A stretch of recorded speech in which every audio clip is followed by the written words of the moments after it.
Hello everyone, how is it going?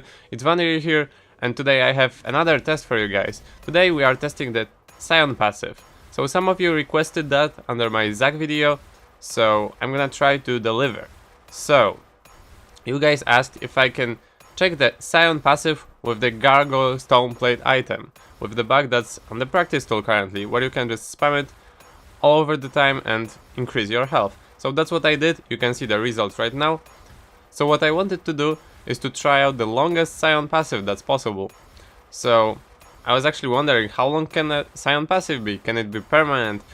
Can it be like only 30 seconds or anything? And it turned out that it is limited.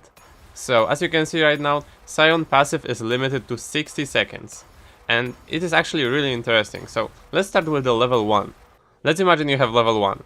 You have level 1, you die, you have really short death timer, but your passive can still last for a minute.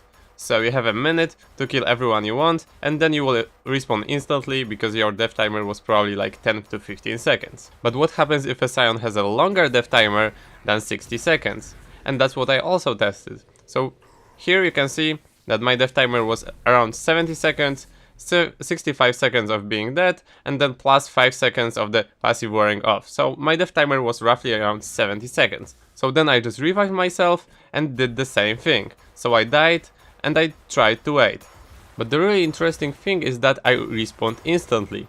So despite having around 70 seconds death timer, after 60 seconds of my passive I respawned instantly. So I saved around 10 seconds because I spent entire time in the passive.